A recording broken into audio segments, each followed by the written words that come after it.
Hi there, this is Tom North.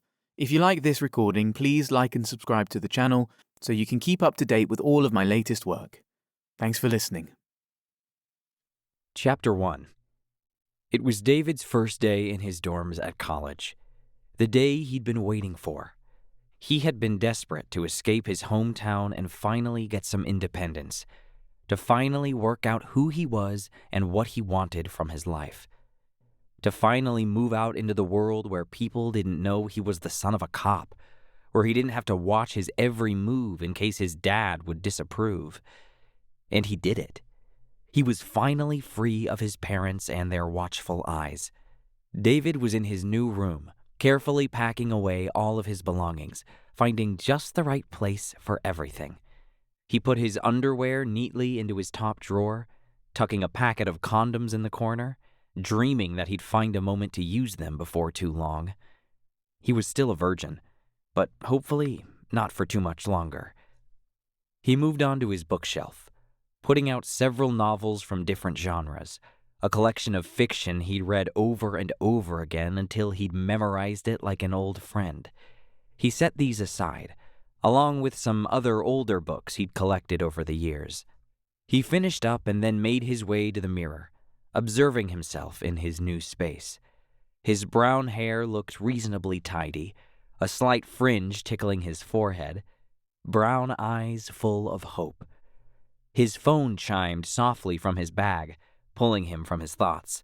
He grabbed his phone, opening his messages quickly.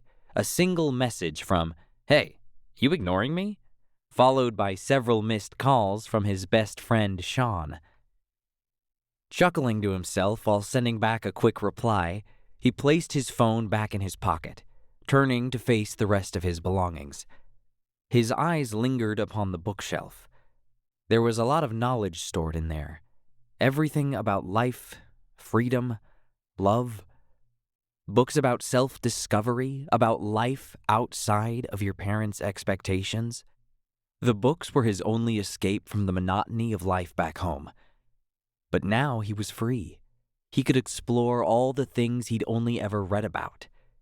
One big thing those books couldn't show him, and the only thing he really cared about right now, was what it would actually feel like to fall in love with someone, to have sex with someone, to feel someone else's body inside your own.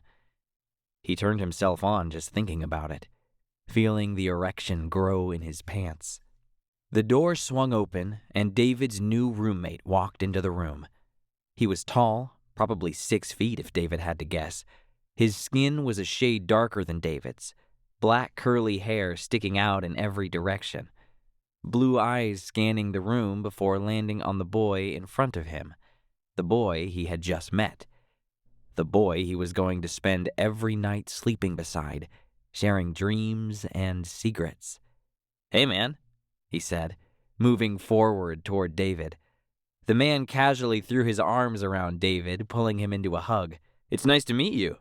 He had the biggest, most genuine smile David had ever seen, and he seemed to be so relaxed, his muscles moving with an ease and masculinity that made David feel even hornier.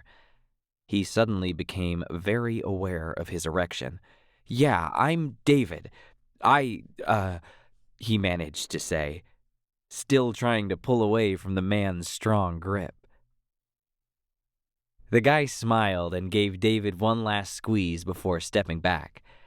"Nice to meet you," he replied, making his way over to his bed, sitting down and resting his head on the soft mattress. "My name's Liam." He stretched his legs out in front of him, reaching into his hoodie pocket, pulling out a pack of cigarettes. He pulled one out, lighting it, taking a drag and blowing out the smoke gracefully. "So, how are you liking the school so far?" David nodded, sitting down on his own bed, covering his crotch with his hands. "It's okay." He paused, unsure of whether to go on. "I mean, I didn't expect anything less, but I am kind of nervous." Liam chuckled slightly. "You'll do fine. Don't worry about it. What classes are you interested in?"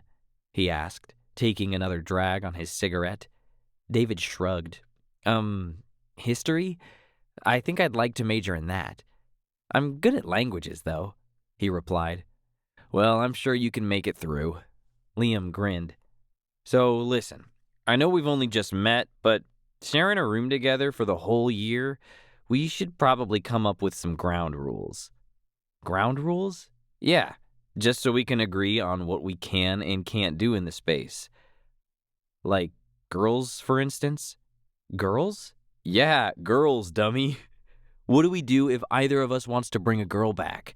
I don't want to have to kick you out, but if you're going to be weird about me having sex in front of you. Sex? David almost shouted, dropping his hands from his crotch, his ears starting to turn pink. What are you talking about? Are you deaf? You know, like sex with a girl, Liam replied. Do you mind if I bring girls back? I don't want to waste my first year on campus. David shook his head and sighed. No, I don't mind. You can bring whoever you want back. Liam smiled brightly, lighting another cigarette. All right then, I'll let you settle in here then. I have to go talk to a few other guys so they can give me a tour. As Liam stood up and started walking past David, he reached out and took Liam's hand. Their fingers interlocking, and Liam leaned in close and whispered, "Is that a boner in your pants?" Then he pulled back, laughed, and headed towards the door. See you later, David. He waved over his shoulder. David was left alone in the room, blood rushing to his cheeks in embarrassment, a little bit taken aback by the conversation. He was turned on and disappointed all at the same time. This Liam guy was really hot, and he was going to be having sex in the room next to him. This is not exactly the fantasy he had in mind. His cock was still pulsing in his pants, and he currently only had one solution.